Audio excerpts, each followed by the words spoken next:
from the family,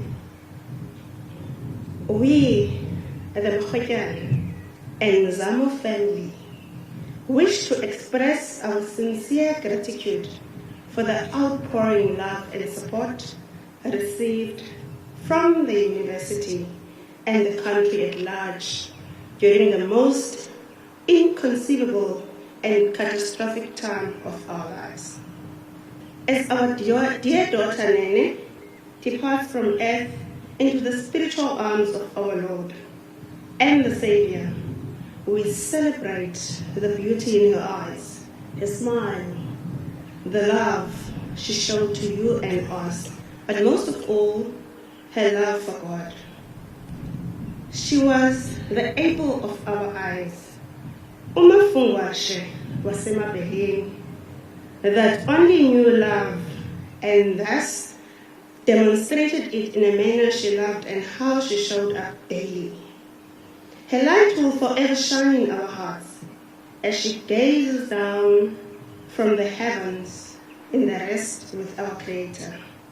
We firmly denounce against women abuse and declare war against all such actions.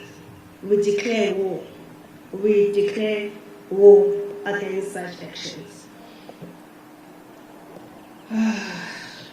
We challenge the government of South Africa, communities we reside in, every man, father, brother, uncle, nephew, to pronounce their firm stand against perpetrators who commit such tragic acts against women. Let Nene's death and that of all other women. Let Nene's death and that of all other women and children who suffered in the hands of these rapists, murderers, and any form of criminality against them not be in vain, but in a constant reminder and a call to action to our South African government and men, and end the scourge of violence against women, thus creating a better tomorrow for all women. Our God remains on the throne. We wish to impart and bless you with this verse found in Psalms 73, verse 26. It reads as follows: My flesh and my heart may fail, but God is the strength of my heart and my portion forever. It is well. I would also like to emphasize gratitude towards the Director of Student Affairs, who has been in constant contact with the family, the Vice Chancellor, the students who prayed and literally went to look for Uyinene, her peers from Roscom residents, and the university and the community at large. Ukusishiya ka-Uyinene has touched wonke umuntu. Siyacela baphathi sijongeni imithetho yaseMzansi. The perpetrator took part of me. He took my child. Enkosi.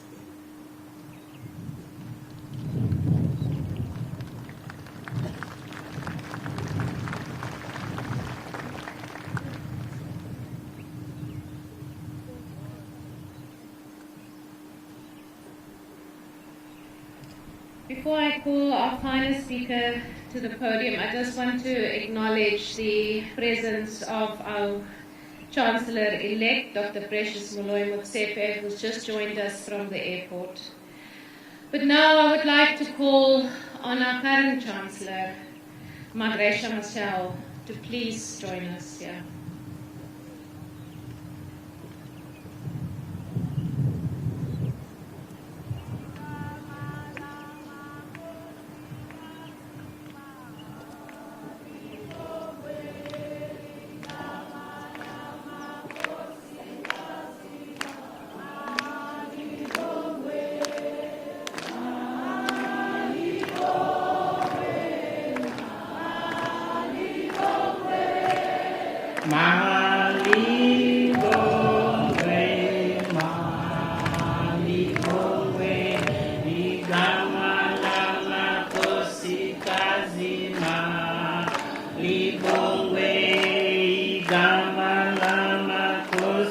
Kazima libongwe, malibongwe,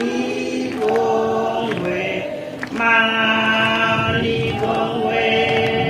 malibongwe, malibongwe. Thank you.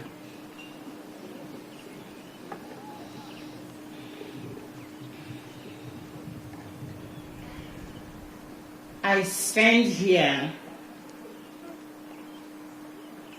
as a grandmother to Uyinene, a grandmother in pain. And I can see and feel in every one of us here, there's so much pain in the air. We are all wounded. Some of us are extremely angry. Others are confused. Others are asking questions. One thing is common, we all are in pain. This child has left us. And I can say with no fear that she took a little bit of each one of us. It's not only pain. It's not only anger. It's also this sense of loss, of feeling that we are no longer who we were before she was taken from us. But Uyinene, I think in the presence of all of you, have to remain. I want to say, she has to be in our hearts, in our minds. I'm not saying not to let her go in the sense of giving her rest. But I'm saying this should not be just one beautiful celebration as we're having here. I must say I've been chancellor at UCT. I've never seen such a beautiful gathering like this. And this has to mean something.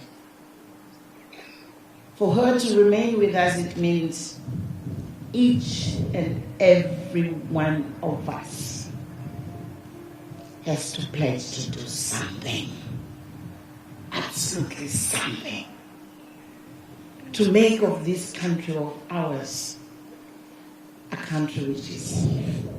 We heard here, Uyinene was not abducted in the campus. She was at the post office, right? She could have been in a mall. She could have been simply walking. She could be anywhere in public space or even in a private space. Our reality is we are a society where women and children, by the way, are not safe anyway. Something absolutely and deeply wrong is happening in our society. Yes, the university will take all the measures to make sure that all students and faculty, everyone at the university is safe. We will do that. It's our responsibility. Yes, the minister was saying we'll work in all campus and we'll do everything we can as government, as police, and the judges, etc. But the problem, it's not the consequences of what's happening. It's the root causes of why and how we got to the point where we are as a society.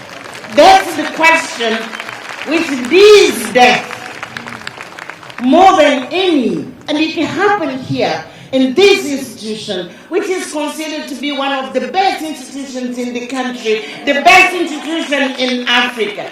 It has to begin here to ask the hard questions. and more importantly, to contribute to find answers, which are going to contribute for them, whoever, whether you are government, whether you are mother or grandmother, as I am, wherever you are, take responsibility to make our society safe and to make our children safe. All of them, with no exception. How? You know what? I'm over 70. And I started my struggle at the age of 20-something. I had so high, very high dreams about my country and my Africa. And then we come to this age where I'm planning now, to go somewhere else where I think I'll have really peace. And you say, what has happened? Where did we fail? How do we start to rebuild the social fabric of our societies? Where do we start and how? I wanted to make a pledge. I didn't speak today, Vice Chancellor. And perhaps it's rude that I'm making this pledge when I'm leaving and Precious is the one who is going to take over. But because we have here some of the best, very best social scientists, psychologists, anthropologists, psychiatrists, you can name it. They are here. In the name of this child, in the name of this child, we have to start a program in which we really interrogate the real causes of where we are and how we got to this point. We have to join hands with other institutions and ask the question, what is happening that our families are nurturing murderers and rapists? It is in our families. It's not in our classes. What is it which has gone so wrong? Yes, we could say the cases it was mentioned here of people in the privacy of their homes who have suffered exactly the same kind of gruesome death like Uyinene. So, if we are here in solidarity with this beauty of unity, in our pain, we have to pledge to do something. So the university will do. We'll find its own way. The minister is here, he made some pledges. We really have to sit down and do something which we can be accountable about it.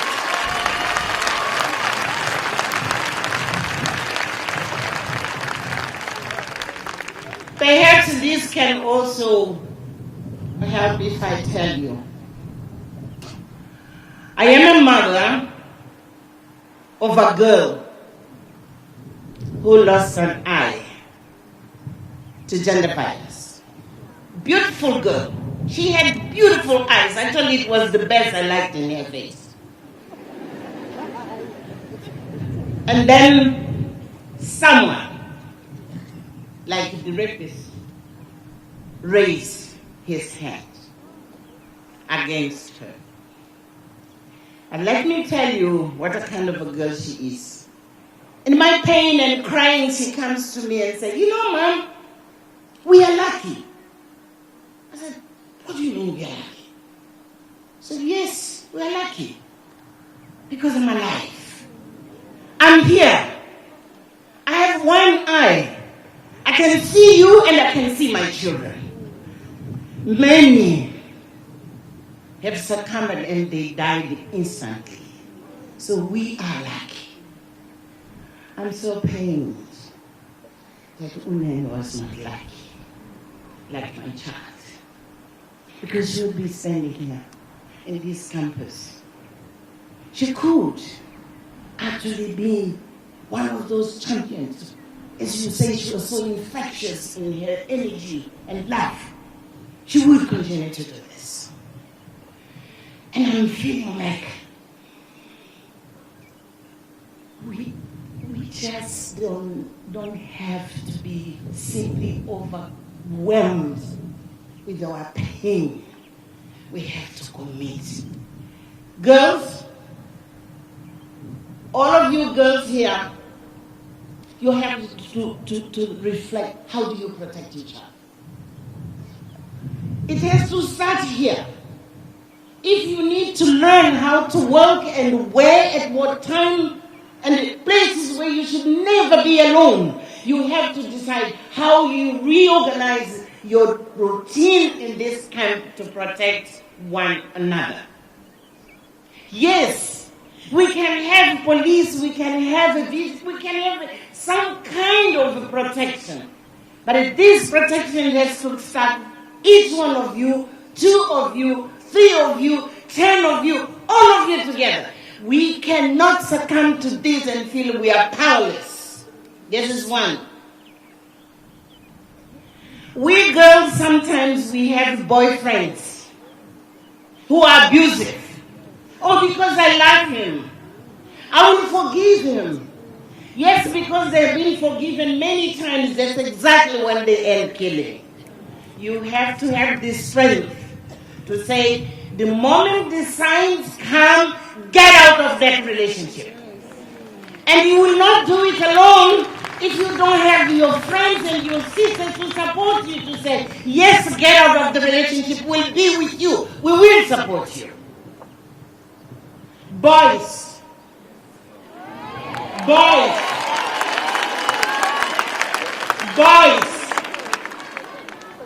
yes, boys, you are here in this campus equally like the girls who come for knowledge, for science, to have the tools for your own life.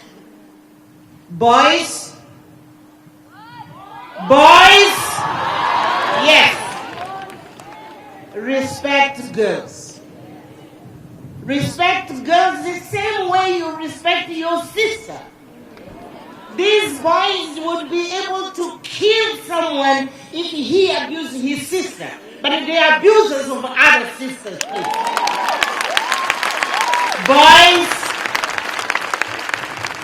no.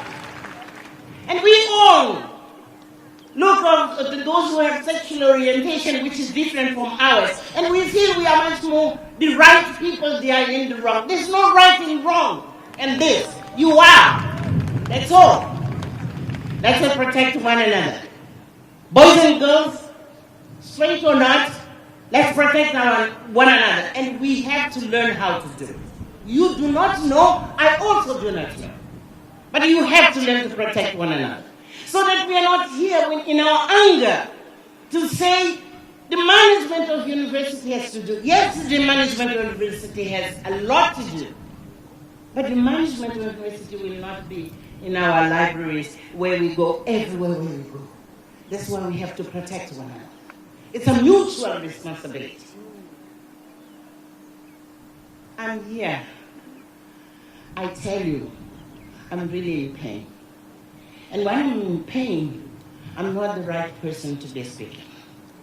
But what I want to say to you is this is really a deeply rooted crisis of our family structures.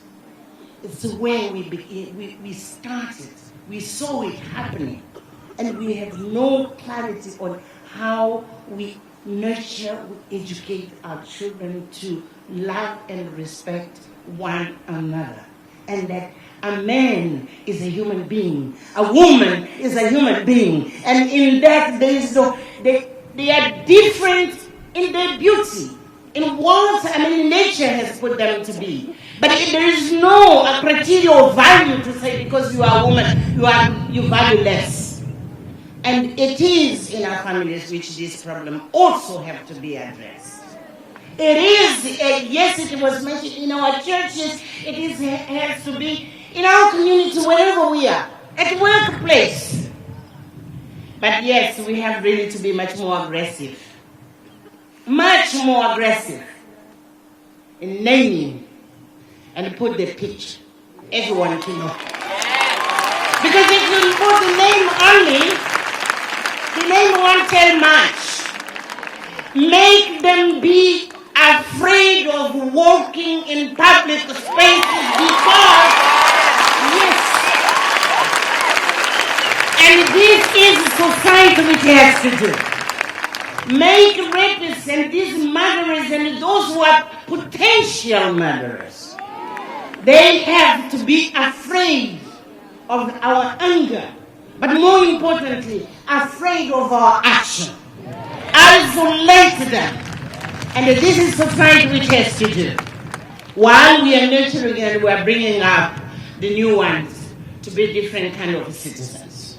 But this is a call to every South African.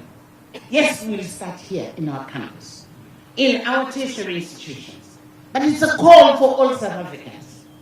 This is not the country we fought for. This is not, we wanted our people to be afraid, to be looking at their shoulders when they are moving around. No. And we have the power and the capacity to change this. We really have to move from these ceremonies of celebration and commitment, but then nothing. You remember this girl, Mukwena, what's her name? Karabo, you remember? The nation was shaken as it is shaken with Uyinene. Did it change much? No. Last year, out of the anger and demand of civil society organizations, our government, our president, parliamentarians, everybody, yes, there are policies. But you know what? Policies don't change. Action change. Action change. And this is what we have to do.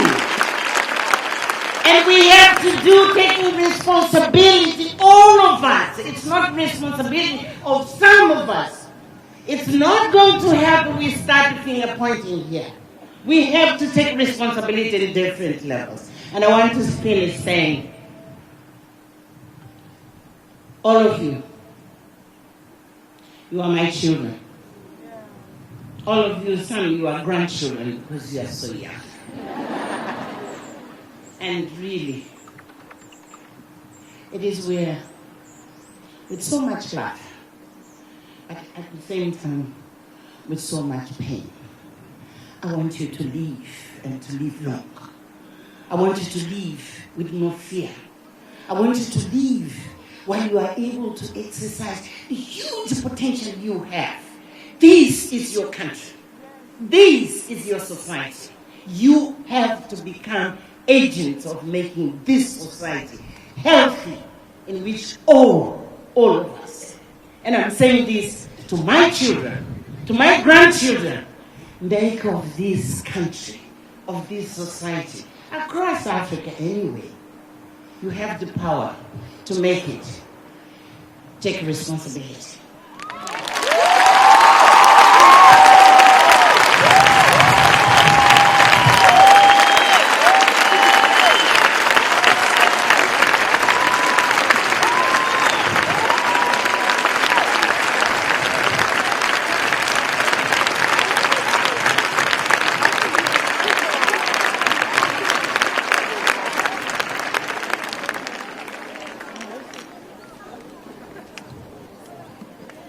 Thank you, Mama Michelle. You are indeed our mother.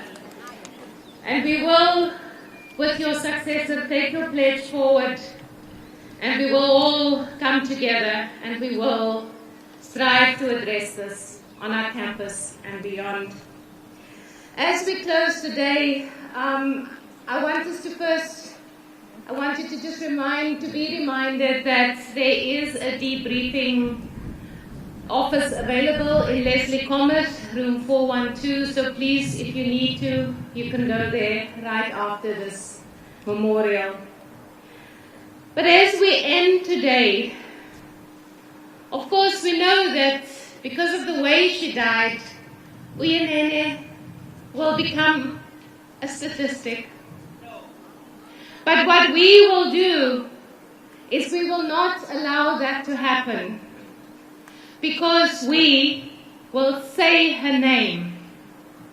We will say her name, Uyinene, so that we can remember that while government may enter her as a statistic, we will not, because women that are raped, that are brutally murdered, are more than that. So we will say her name, we will say it loud, but we will say it in our hearts, and we will know that that is what will motivate us and what will carry us forward in this fight against sexual and gender-based violence. So thank you for coming today. Thank you for being with us. I want to thank the family for making the time and taking time out to travel here and to share your pain with us. I want to thank the dignitaries for coming and to share in the pain of the family that is Uyinene's campus family. We really appreciate that you made the time to come out. So I'm going to call on the choir to end us off. And whilst we do that, I'm going to give you time to sit and reflect whilst the choir is singing, and at the same time the dignitaries will leave to bring out. Thank you.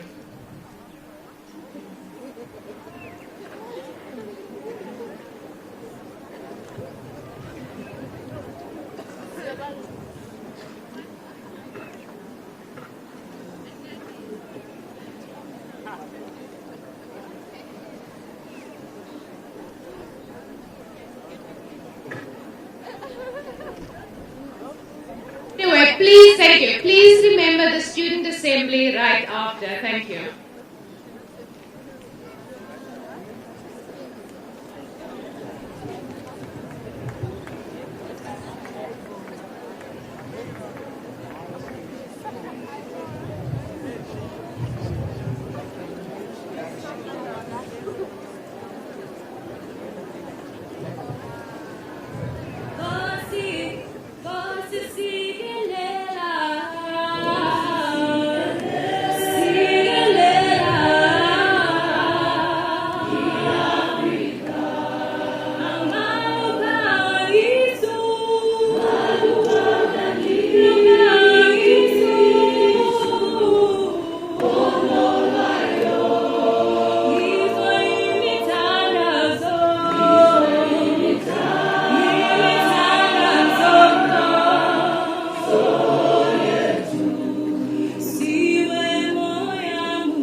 anyway.